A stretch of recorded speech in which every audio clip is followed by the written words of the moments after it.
Avatar: The Last Airbender. It's finally time to talk about the show.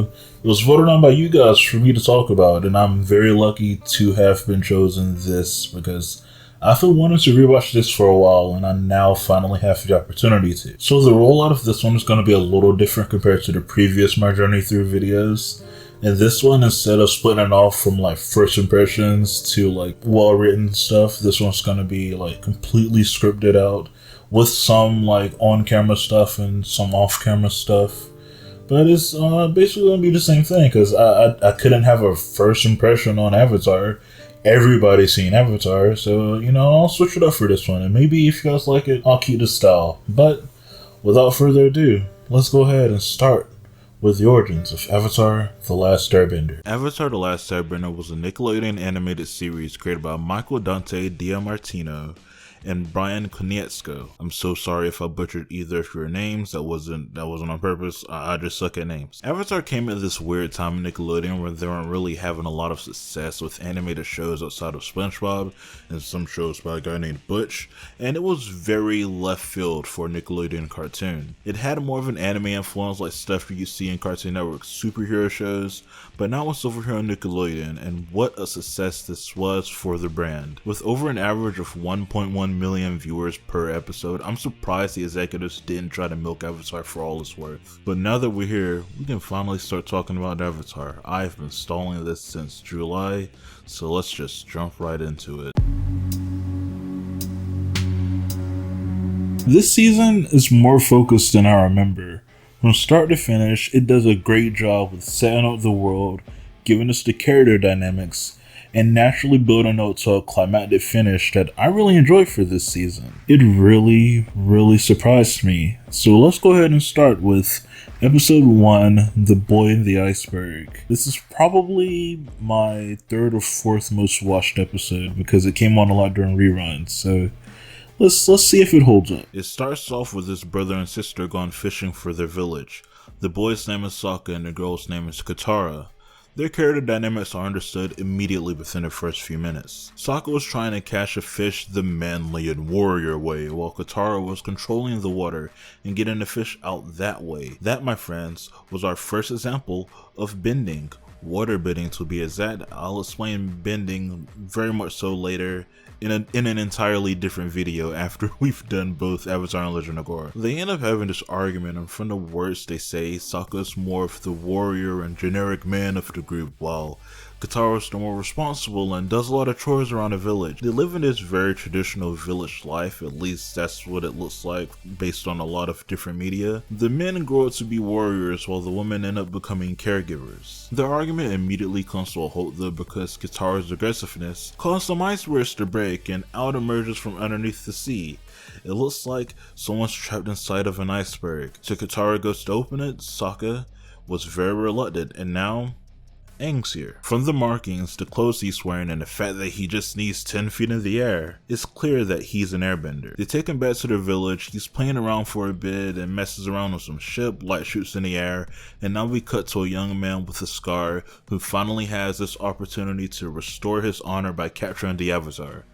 But Aang told Katara that he's not the Avatar. But we, the audience, know that he is, because he's an airbender, and the show's literally called Avatar: The Last Airbender. I'm gonna speed through this last bit. Aang was banished from the village. Zuko, the young Fire Nation prince, came to attack the village to capture the Avatar. Sokka was very much so outmatched. Aang came, turned himself in. Katara and Sokka went to rescue him on Appa. They did that. We get to this little nugget. Why didn't you tell us you were the Avatar? Because I never wanted to be. I love this quote so much because it reflects this season very well.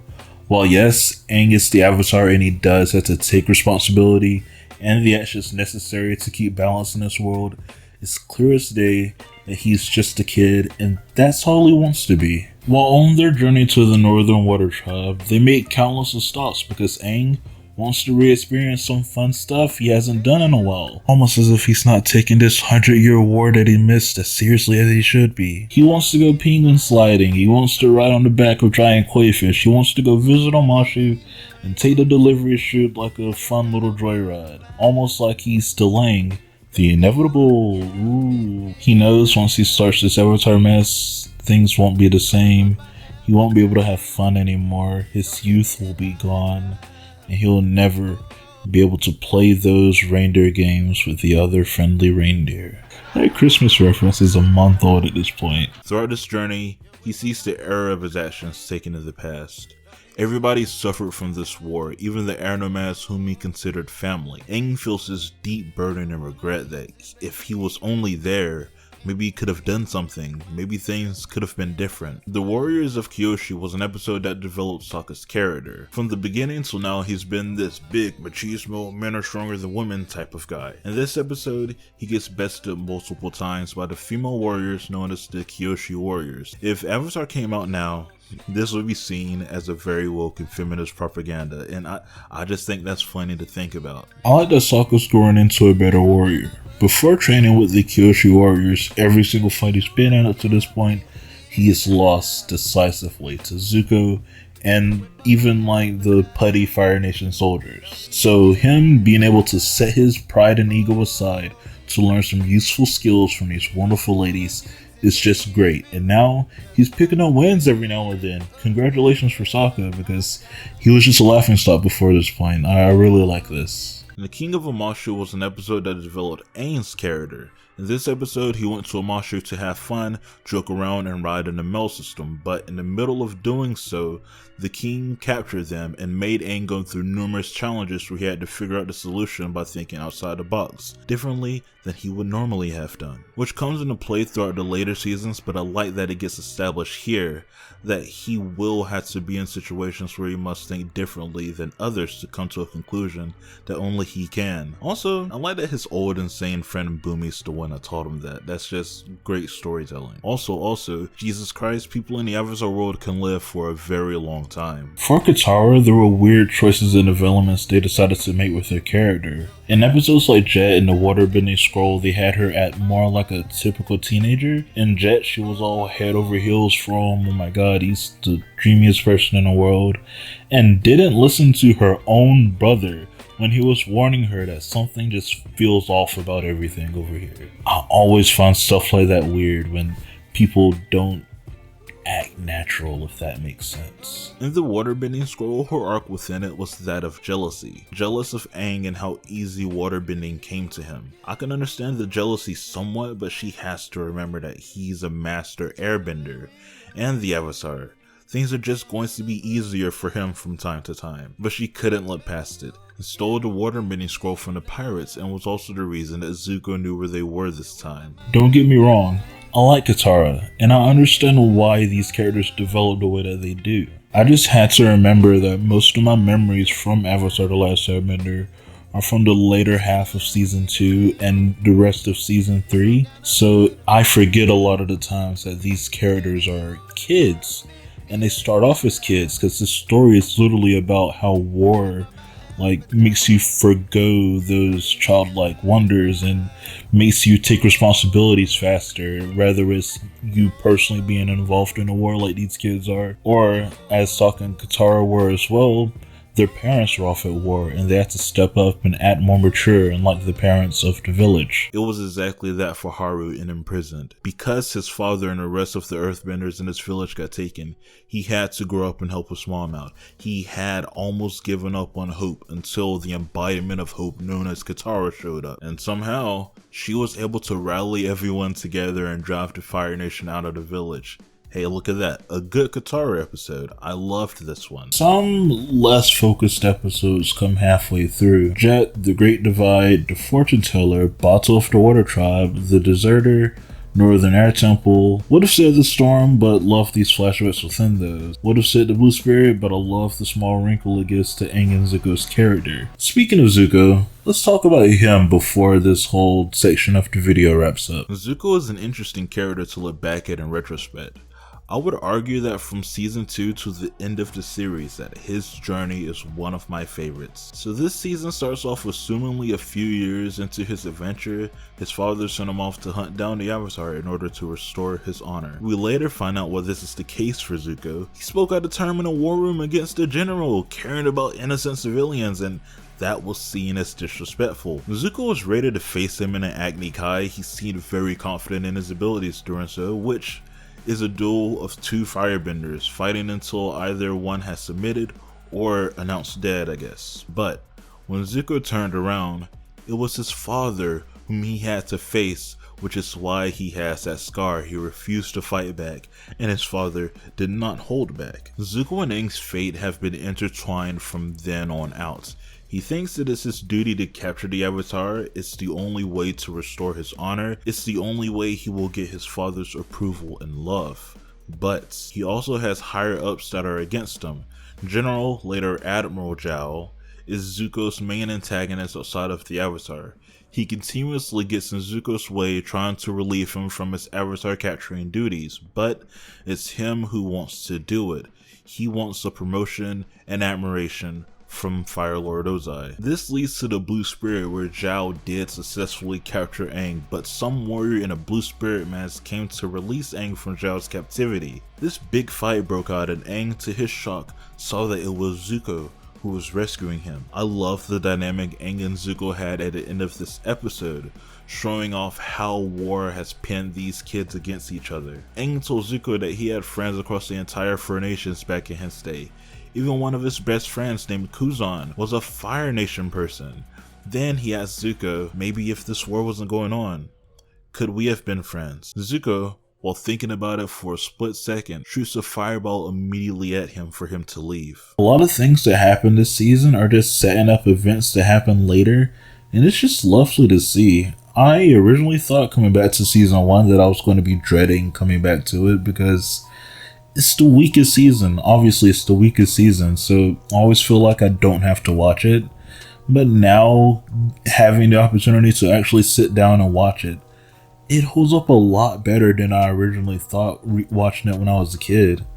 It's like, it's funny, it's serious, it's drama filled, it's everything you want it to be. And it's paced really well, so can't wait to go and watch season 2 and 3. The Avatar returning brought hope to people, both good and evil.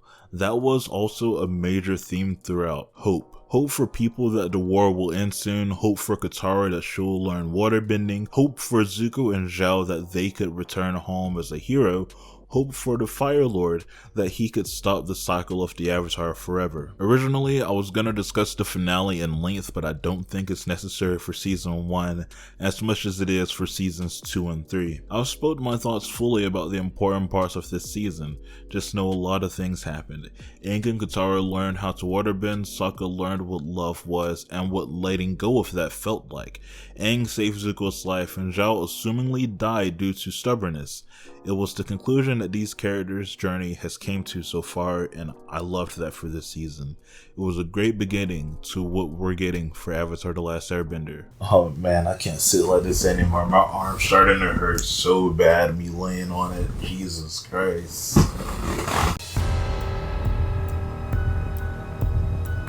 Season 2. Don't get me wrong, I still like Season 2. Everything's advancing the way they're supposed to be. Everybody's now coming into the characters and roles that I remember them being in. It's all developing well. Some people developing more than others this season. But I don't know, throughout this entire season, I feel like I care way more about Zuko and Iroh's journey this season than I do Aang and Gang's. Things started off hot immediately for Zuko's mates and Aang and Gang, and it all comes from one character's introduction, Azula. For those of you who do not know, it's Zuko's younger sister. Unlike anger problems galore Zuko, Azula's more calm, calculating. She's always 5 steps ahead. I just thought about this, but a great comparison for her whole journey throughout this entire series. It's like Yagami from Death Note. Yes, I always try to figure out a way to talk about Death Note, but listen, hear me out. They were always seen as the prodigy, things coming very easy for them compared to the others. With everyone having high expectations of them, they have had no choice but to meet and even surpass those expectations. Azula's been a prodigy since she was a kid, and now she's introduced our first look at advanced firebending, creating lightning. Azula's one of my favorite characters in this entire series. Her father gives her the job to take Zuko and Iroh as prisoners, and her presence is immediately felt, from threatening to kill one of the guards if he doesn't go through the tides to dock the ship, to manipulating Zuko into thinking his father has changed and wants him back home because he loves him. And it almost works before that same guard messes it all up. This is where Zuko and Iroh's journey begins. No longer is he the banished prince from the Fire Nation. He's now a fugitive, a traitor, a failure to his father and the rest of the Fire Nation. Zuko's character gets tested a lot within this season. If season 1 was about how Aang is starting to see how the war has affected the rest of the world throughout these 100 years he was gone, season 2 is that, but from Zuko's perspective. He is now seeing how the war has affected people. Not only was he a part of the Fire Nation and assumed what he did was justified, but he was royalty. Never had to struggle in his life, never once thought to walk around and look at things on the port and Commonwealth levels. He's now seeing families be torn apart, soldiers taking advantage of citizens because you'd rather be treated like this than be in the hands of Fire Nation, right? Zuko's character growth within here was the most interesting to me, but before we get too far into it, what is Aang and gang up to? Well, Aang needs an earthbending teacher, so the plan is to go from the Northern Water Tribe to Omashu and get Bumi to teach him. But through many complications, once they're finally there to Omashu, it's been taken over by the Fire Nation. So now Bumi can't teach him. What now? What can Aang do now? How is he supposed to learn Earth? Toph. They are finally introducing Toph. Bumi told Aang that his teacher should be one who waits and listens to the earth, and that was taken to the most literal sense it could possibly be taken to with Toph. She is blind and probably the most skilled earthbender in the world because earthbending gives her the ability to feel each vibration differently from the bottom of her feet. She literally sits and listens. She waits and sits and listens. To you and I, if we both jump at the same time, it probably sounds the same to us. But to her, she can sense the slightest differences between them. She's overpowered to the most extent, and her personality matches it to a T. If someone told you to imagine a young blind girl, your image would probably be somebody who's frail, who's weak, cannot defend for themselves, which is what her parents thought of her and how they treated her. But it wasn't who she was. She is a very bold, very arrogant, and very quote-unquote unladylike. Like personality-wise, she loves to kick ass, but her parents couldn't see that even after she showed her true selves to them. So she secretly ran away from home.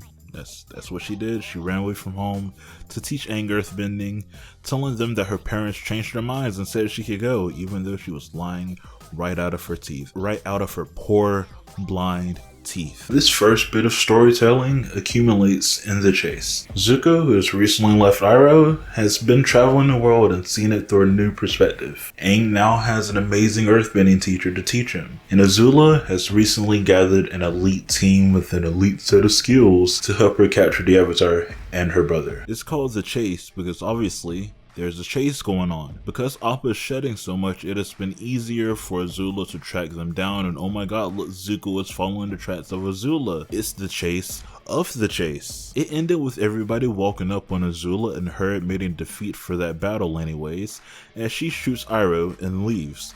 Zuko, now heartbroken that the only person who cares for him over the past few years has gotten seriously hurt, is now back to traveling with him. There is one big place everybody is headed to now: Ba Sing Se. This part of the season, right before we get to Ba Sing Se, is why this video is taking as long as it has been. This part just hasn't been interesting me as much as it should have been. It feels like the part in the movie where like everybody's down, it's all sad and doom and glooming. Appa's been captured, by the way, but you know things are gonna get better by the end because you at least know basic storytelling structures. So you just have to sit there through this almost forced emotion and just know they're gonna get the Ba Sing Se, which, you know, it's just, I'm just gonna go over some key points throughout this part, so just bear with me here. In the library, we learn about the solar eclipse and saw an illustration of the giant lion turtle. I already told you guys, Appa is lost now. Also, Jet's back. The episode known as The Drill also happens. This episode is where they arrive in Ba Sing Se, only to realize that the Fire Nation was already there and actively trying to penetrate the wall with this massive drill, which shows the advancement that they've made in tech during this war so far. But now we're in Ba Sing Se, still trying to find Appa, people acting weird like they haven't heard about the war before, and Jack's actively trying to prove that Zuko and Iroh are firebenders, to the dismay of like every refugee there. It's so funny. Tales of Ba Sing Se is so good. They were just short stories showing everybody's lives there because they had to be there for a month in their time. I loved Zuko's part of this the most. It showed a lot of his human side, but also showed his dismissal of that side, like he feels as if he doesn't deserve anything good to happen to him. The whole Ba Sing Se / finding Appa arc was fun, but not as long as I remember it being. I remember feeling like they were in Ba Sing Se for the longest time, but they weren't. They just crammed as much as they could in Tales of Ba Sing Se in Appa's lost days to make it seem like a lot of time has passed. Long story short, Ba Sing Se is run by a king, but it turns out the king just listens to his advisor, Long Feng, who secretly runs the company with the secret Dai Li agents, who are very Anbu Foundation-esque for my Naruto fans out there. This goes on for a while because they're trying not to get Aang and Gang to tell the king about the war, but also is keeping Appa hidden from them, which is keeping them in the city longer. Something isn't clicking here because they could have had Appa fly out of the city in view of Aang and Gang and they'd be forced to follow maybe. I don't know, something just would have been better than what they did because it felt like the inevitable was going to happen. And it did. They got Appa back eventually, the king found out about the war and Long Feng has been arrested. And now everybody split up just before the season finale. Aang goes to the Guru. The Guru promises him to master the Avatar state, and to do that they must open and unlock every chakra together. The chakra talk seemed like it was for people who didn't get the themes in Aang's story so far. To not feel fear, to understand the war isn't his fault, that he may have lost his old loved ones, but he's found a new loved family. Aang could unlock all but one. He couldn't let go of his attachment to the world because he didn't want to give up on Katara. Oh no, she's now in danger, so he has to get everybody together for this one final battle. But before that, Katara and Zuko were locked up by Azula and the Dai Li. This is where Zuko and Aang's characters is tested to their limit. The episode is literally called The Crossroads of Destiny. Zuko, who has been developing and changing to a better person recently thanks to Iroh, is now opening up to Katara to realize that they have something in common. The Fire Nation took their mother away from them, but Zuko finds himself between a rock and a hard place because Azula has a surefire plan to defeat Aang, but also he's changed and maybe at this point he doesn't need to go home and he doesn't need to capture the Avatar. Well, things get cut short pretty quick because he then sides with Azula and helps her fight Aang. We as an audience are supposed to feel bad for Zuko when he makes this decision. He was growing before our eyes. He sees what the Fire Nation and the war has done to people, but he still sides with them in the end, betraying his uncle and everybody who thought there was some good in him, including Katara. Aang is getting mollywopped in this battle with Zuko's tenacity and Azula's strategy and power. Aang and Gang are completely overwhelmed and he has a decision to make. Does he need the Avatar state to help the one he loves? Or does he not want to let go of his attachment to them and potentially have all of his loved ones die in this battle? He's made his decision. He's finally going into the Avatar state. He has now let his loved ones go, but the moment he did, Azula shot him in the spine, one of the first key chakra points mentioned earlier, and it became a literal chakra block to him. He can no longer enter the Avatar state. When I think about this season, especially now, it's something I feel like I have to watch just to get to season 3, but not something I specifically enjoy outside of the Ba Sing Se saga. The Ba Sing Se saga felt like it should have lasted longer, but I loved every second of that. Zuko's choices he made were the highlights and lowlights of this season. If it wasn't clear in season 1, Aang and Zuko are connected by destiny. Whether it's as enemies or allies is up to them, but it seems as if Zuko has made his choice, which is the same choice he made last time. Aang's journey was treading compared to Zuko's. not treading, but the typical hero's journey. He was finding an earthbending teacher and lost Appa, technically mastered the Avatar state as well, but that quickly went away. The season just felt like it came and went. I don't really have much else to say about it. Honestly, the only thing I could think of right now is I cannot wait to talk about season 3 because it's my favorite season and has my favorite episodes, and it has an amazing ending. Season 3 of Avatar The Last Airbender. Loved the season. Loved the season so much. Each episode felt like it was there for a reason. Most of the episodes. And even though the pacing starts to get a little bit faster towards the end, I don't mind it at all because the ending is such a great ending that I just don't care. It makes Avatar one of the best cartoons to come out in ever. This season starts us off with a few weeks after the events of Crossroads of Destiny. Aang has to deal with the burden that he lost the battle. He can't deal with it.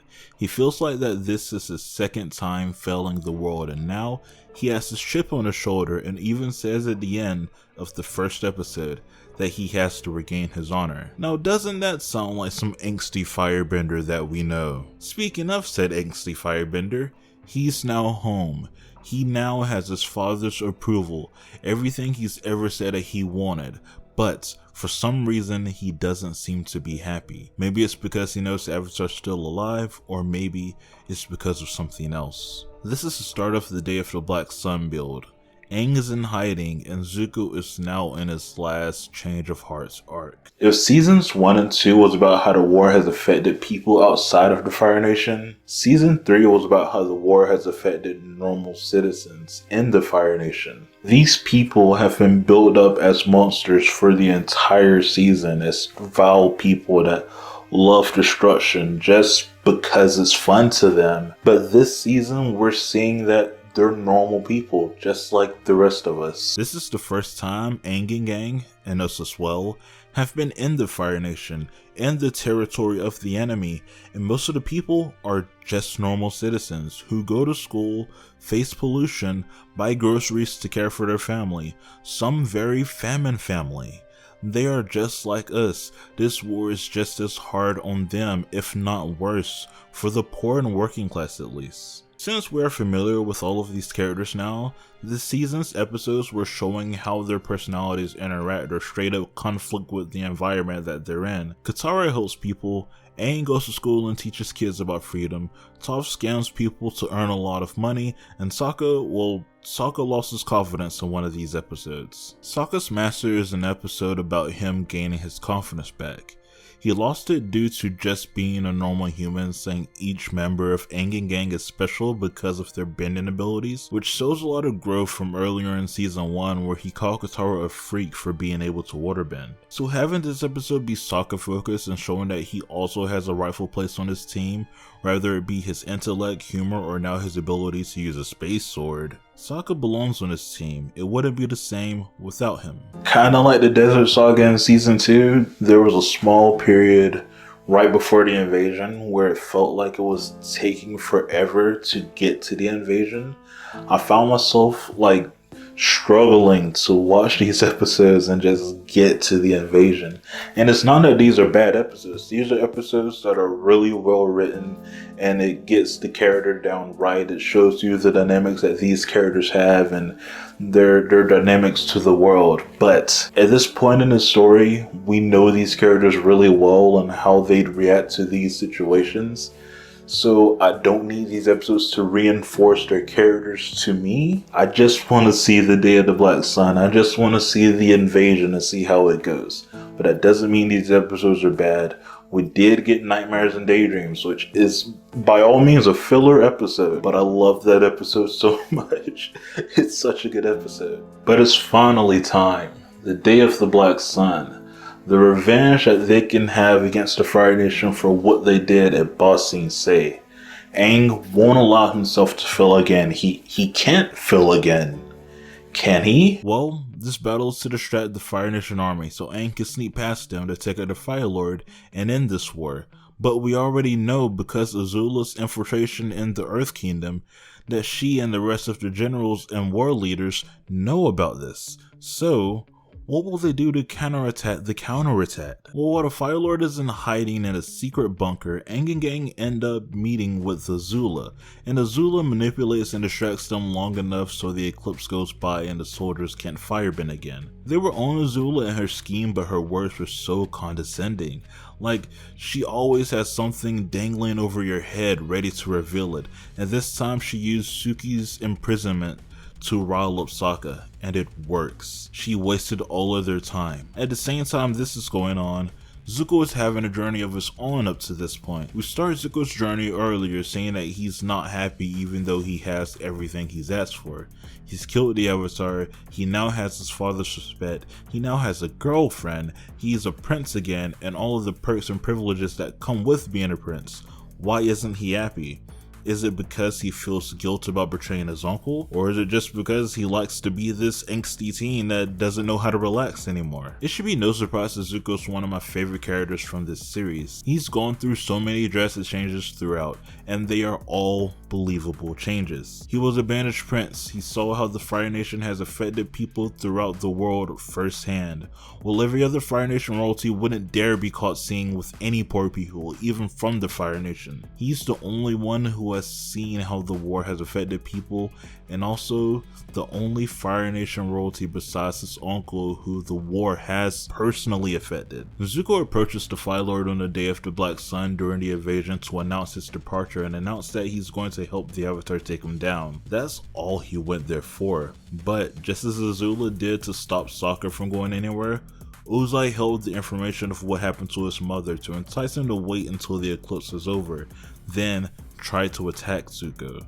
He shot lightning at him, but thanks to his uncle Iroh for teaching him how to redirect lightning, that's what he did, showing him that he could have ended him right there, but chose not to, because it's not his destiny to end Ozai, it's the Avatar's. Now Aang and gang has failed. Zuko's now departed on trying to become Aang's new firebending teacher, and we're now on the home stretch to the end of Avatar: The Last Airbender. And I can't help but feel some sense of nostalgia during this part. Like, this has been a crazy video to come back and do, and I've loved every single bit of writing about these episodes, talking about them, just rewatching it in general has been a blast to do, genuinely. And I kind of wanted to sit here and go on a nostalgia trip with you guys, but I know that that'd be kind of annoying, so we're just gonna go ahead and jump into the final stretch of Avatar: The Last Airbender. We're almost at the end.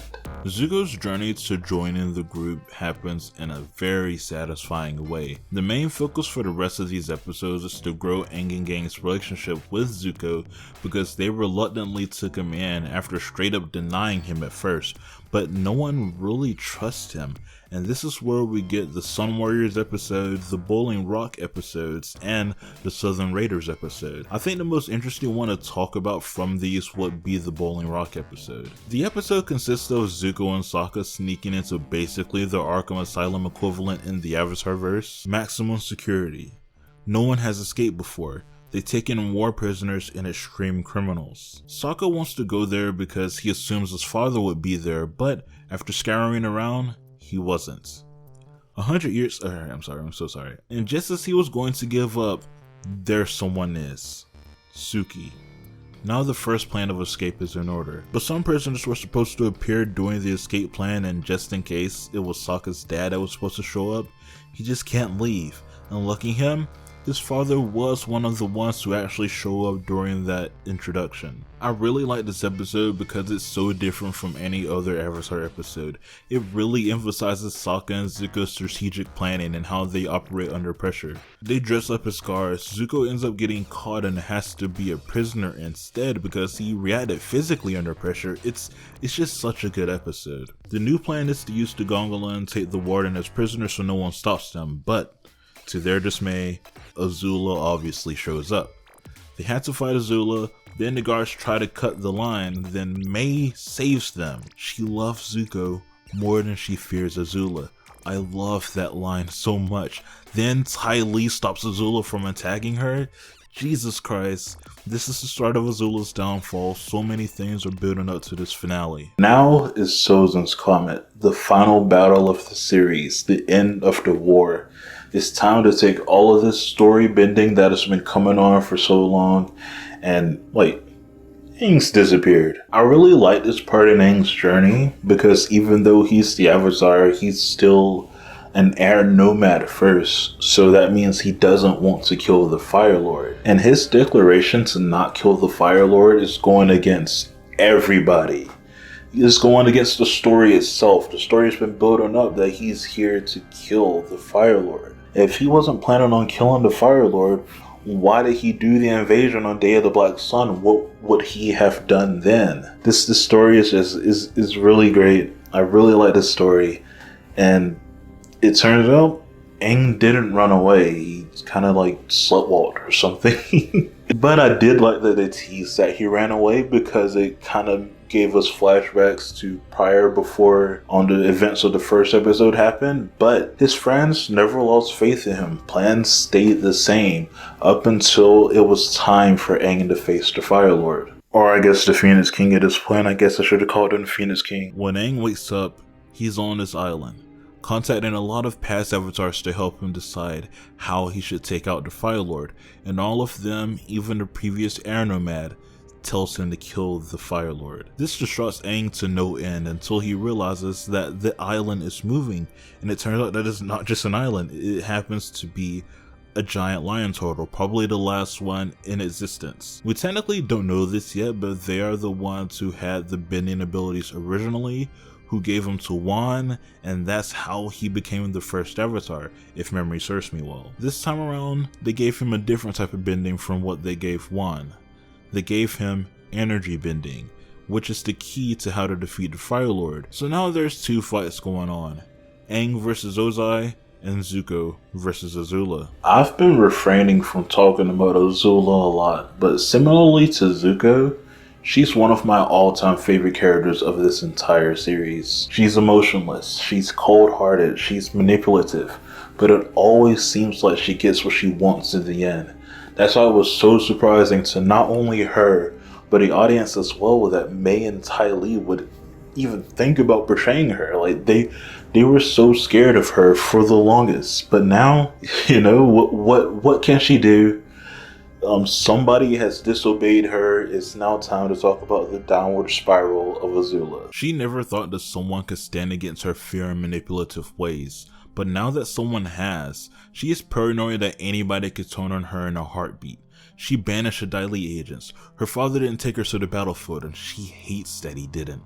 She banished one of her servants and one of Lo and Lee. She even cut her hair uneven to signify to the audience that this very clean and calculated person is now this scared and paranoid person. I wasn't a fan of this originally. I used to think that it came out of nowhere and it ruined Azula's character. Now I think it makes sense for the story that they wanted to tell, but I still think it ruins Azula's character. But it's supposed to do that, it's just supposed to do that. What's interesting during this Azula and Zuko fight is that this somber and tragic song is playing during it, trying to make us think that if this war wasn't going on, if this didn't play out the way it did, these two siblings wouldn't be trying to kill each other right now. We're not supposed to think that this is a triumphant moment for Zuko. We're supposed to feel for him and Azula, two kids forced to be in this situation because of this war. Azula tries to take the easy way out and attack Katara during the battle, which causes Zuko to take the bullet for her, and now it's up to Katara to think under pressure and handle the situation that is Azula, and luckily she does it very successfully. Aang and Ozai, on the other hand, this fight was everything I wanted it to be. Early on, Aang is using the tactics he's learned from being an airbender to evade and counterattack instead of being the aggressor, which puts him on the losing side early. Things start to look even worse for him when he encapsulates himself in a boulder of rock, hoping to tire Ozai out. But Ozai's immense fire blast shot Aang out, and the place where he landed had a rock protruding in a certain spot that he got shot by lightning at, and that chakra block is now gone. He is now a fully controlled Avatar state formed man. This goes as someone would assume. Aang is now the aggressor and is just slinging Ozai around like it's nothing. I can't even imagine what he would have done to Azula and Zuko back at Ba Sing Se. Aang ends up getting Ozai on the ground. He's fighting for his life, but when Aang was about to deliver the final blow, he stopped. Ozai saw that his weakness, tries to attack, but Aang uses his earthbending abilities learned from Toph to see him coming, pin him down, and use the recently learned energy bending to take his fire bending away from him completely. He did it. He won the war without killing the Fire Lord. The war is over, or I guess the Phoenix King technically. I can't believe that it's over now. Like, this was genuinely such a good series.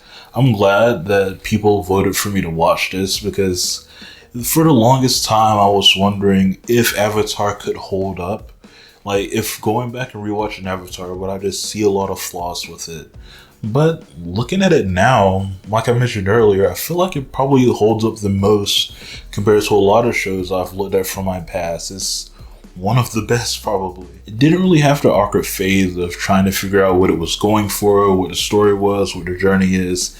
It really felt like the authors came in, knew the story they wanted to tell, had all the key points laid out, and just did the best that they could from telling the story from start to finish, and everything just worked.